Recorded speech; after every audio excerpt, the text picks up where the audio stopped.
I'm Sean Dye, and welcome to this free art lesson. We're going to be doing sunset over water today, and we're going to be using the kit from my Real Art Academy starter set. So if you go to jerrysartorama.com, you can go to the video and learn all about the kit, what's in it, and see how I set it up. So let's get started here.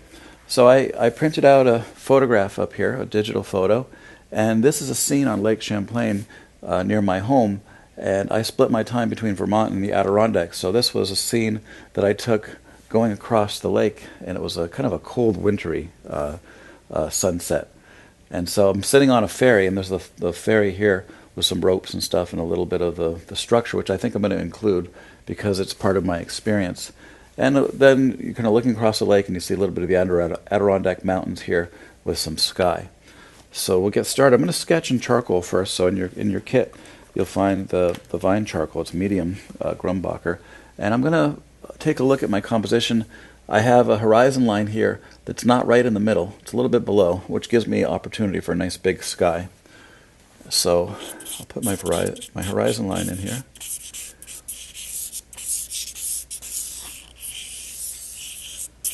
And I'm going to put in the edge of the ferry, but I'm going to pop it up a little bit over. I'm going to change my composition a little and just put it a little bit higher.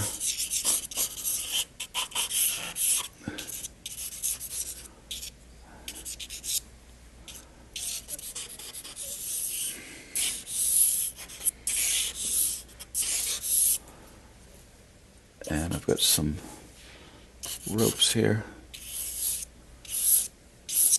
I have to put these back in with pastel a little bit later. And I've got a little thin mountain range. These mountains are probably about 10 miles or more, maybe 20 miles off into the distance. And I'm even going to sketch out the shapes of my clouds a little bit. I can soften it. You'll notice with the vine charcoal, you can really push it around easily.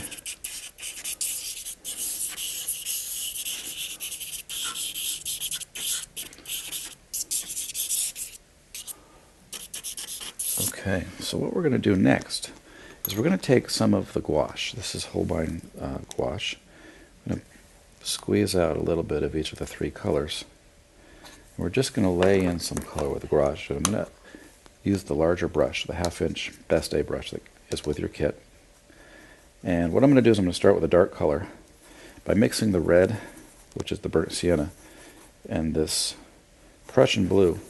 I get a beautiful, rich, dark, kind of grayish color. I'm going to use that for my darks. It's looking a little greenish there, so I'm just going to add a little more of the burnt sienna.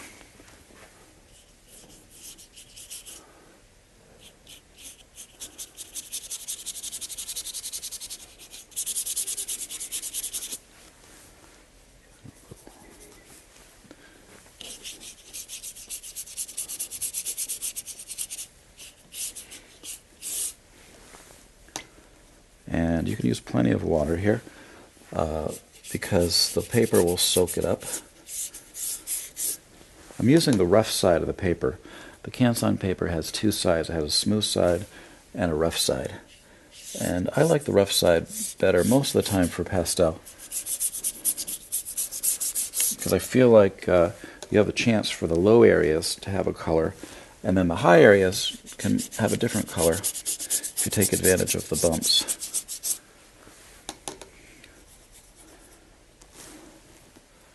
And let's see, grab a paper towel here, and I put a little more paint on there than I wanted.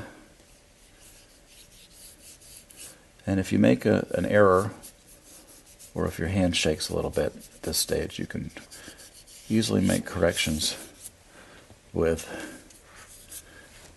your pastel, which is coming soon.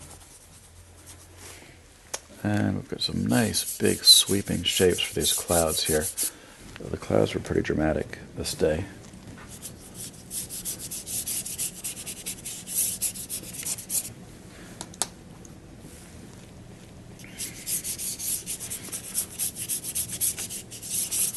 So you see I'm moving pretty quickly here because because I want to keep it loose and exciting.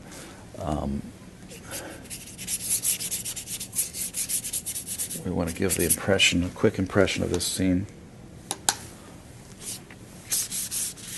Okay, now let's try to put in a little bit of that warmth. I've got my burnt sienna over here. I'm just going to take a little bit of this blue off there.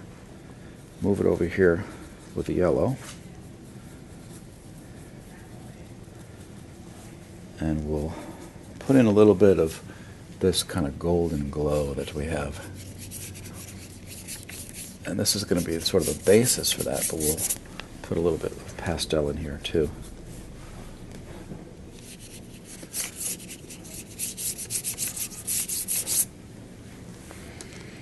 So we only, so far, have used 3 colors. We've used the 3 gouache colors, but keep in mind that we started with a color because we used a colored paper. So we have a little bit more happening there than we would otherwise. So I'm going to use my burnt sienna with a pinch of the blue, try to get the darker areas over here.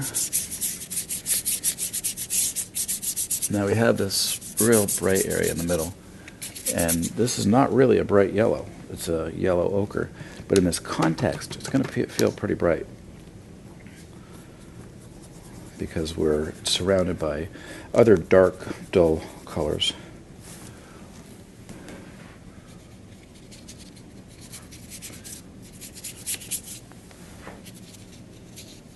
You can see that I'm changing the angle of my body and the angle of my arm so that I can kind of approach the painting in different ways. And that gives me a chance to get different strokes.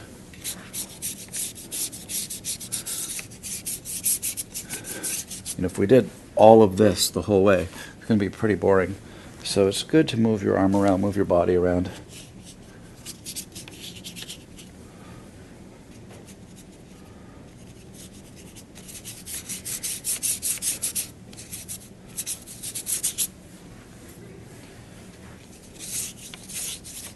And you'll notice that as it dries, it gets a little bit more subtle, quite a bit more subtle, because what happens is the paper sucks in the water, but it also sucks in some of the pigment.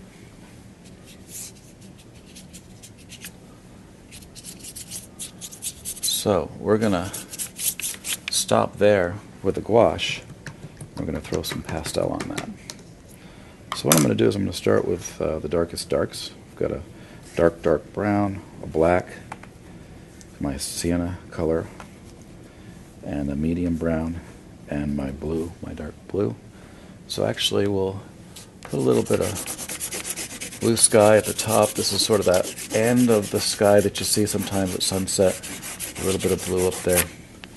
And that really changes things, seeing a little bit of coolness in there. A little bit of this sienna color in there. This adds more warmth. Even though it's a cold day. Now up in the clouds, I'm seeing little bits of purple. So I'll put a little purple in there. I'm going to work it into my darks. So here's the example of the bumpy paper. So I had this dark passage in gouache. I'm running a little bit of pastel over there, and now I can see both colors at the same time. And that's the beauty of using that textured paper. And we're going to end right there. So thanks a lot for joining me for this free art lesson. Again, if you'd like to see a longer version of this technique, you can go to my Country Landscape DVD and go to jerrysartorama.com to see more free art lessons. Thank you.